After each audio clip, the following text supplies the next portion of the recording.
So today I am hanging out with Colin at Crosstown Exotics, and we're going to learn all about blue-tongue skinks.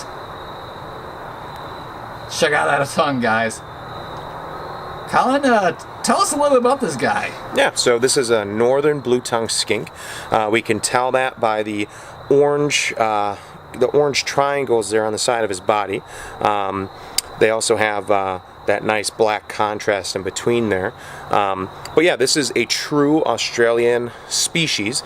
Most of the blue tongues we see in captivity today that are readily available are from Indonesia, and we'll be seeing a couple of those today. So this guy's actually from Australia? This one is an Australian blue tongue skink. Yep. Now, what makes blue tongue skinks so special is, one, they're blue tongue, obviously, and they use that blue tongue to ward off any type of predators that are trying to eat them. Blue in the wild is not a very common color, so anything that is super bright colored normally signifies a poisonous species. Poisonous. So they're scaring them off in making them think that they're poisonous. Exactly. So the other Are they? No, they are not poisonous. They're not. So they're kind of doing a bluff. Yes. Now the other cool thing about this animal is the reason why it's called a skink is because it's kind of separate than most lizards. This animal has live young compared to laying eggs like a normal lizard would. Oh, so they give live birth. They do give live birth. Now, a species like this, I think the record is close to 30 babies at a time, but on average, they can give birth to anywhere between 5 and 12 babies. And how big do they get? Northerns normally get around 2 feet long, but other localities kind of vary in between that 2 foot space. And these are really, really, real popular pets right now. These are very popular pets. I started keeping this species when they weren't as desirable. Back in the early 2000s is when I got my first blue tongue skink. It was an Irian Jaya blue tongue, and I kept 2 of them. And the crazy thing was that I kept them right next to an exterior wall. So there was a dip and change during the seasons. And one day I went into their cage and I found a bunch of babies in there, which kind of led to the discovery on how to breed these animals inadvertently, which is very cool. You got to cool your blue tongue skinks in order to get some type of yield out of them during the spring. So these guys are really popular pets right now, right, Colin? Yeah, they make great pets. Honestly, I would say that these animals are probably one of the best starter lizards to have when getting into this hobby because they're very forgiving. They don't require you to have live insects to feed every single week. What do you feed them? So this animal can literally eat a diet of like raw dog food. They eat dog food? They can eat dog food, hard-boiled eggs, chicken. And then he's trying to swim on your arm. He is kind of trying to swim there, yeah. They're kind of an awkward species, but these are a very forgiving animal. They're a species that, don't drop their tails as easily as like a leopard gecko would. They're not as moody as a little bearded dragon when they're first growing up. They're an animal that is very easygoing from the point that they're born to obviously as old as Bilbo is right now, who's about 9 years old. His name's Bilbo. Bilbo, yeah, because he's from Australia.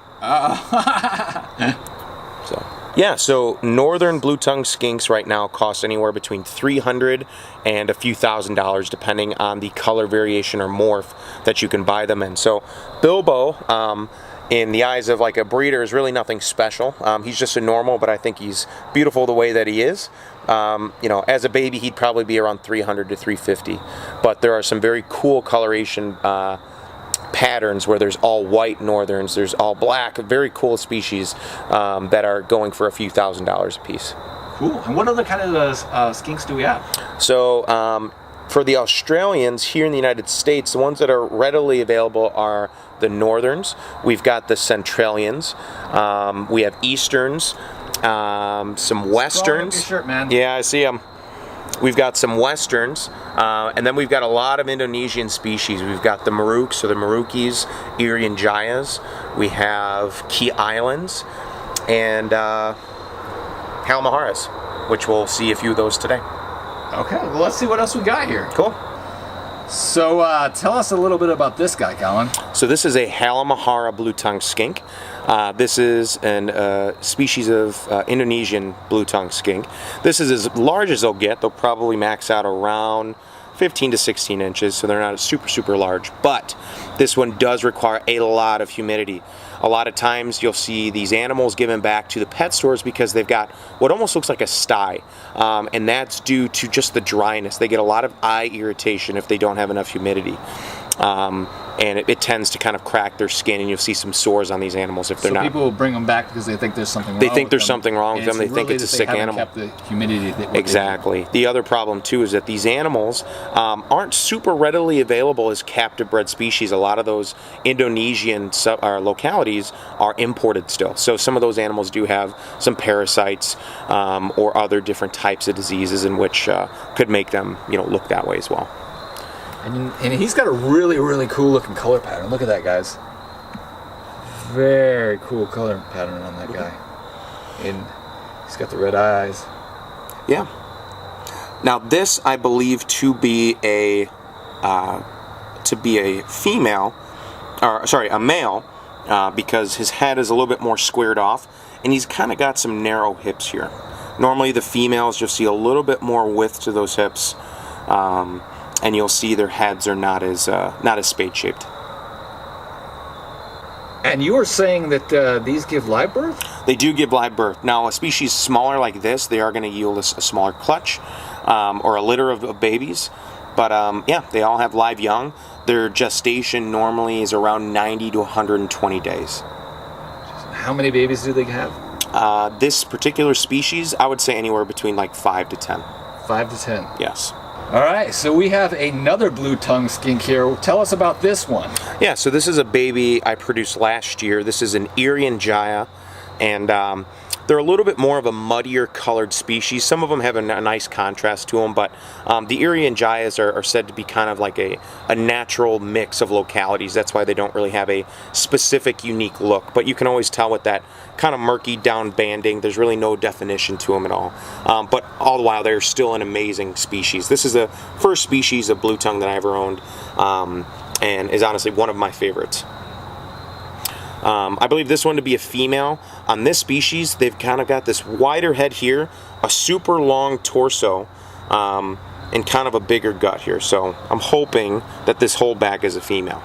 So what do they eat in the wild? In the wild, they're actually designed to eat snails. They've got very powerful jaws to crack open snail shells, but they've got a very diverse diet. They're very opportunistic, so they will eat a lot of insects, but they will eat, ripened fruits and anything that they can get their mouths on.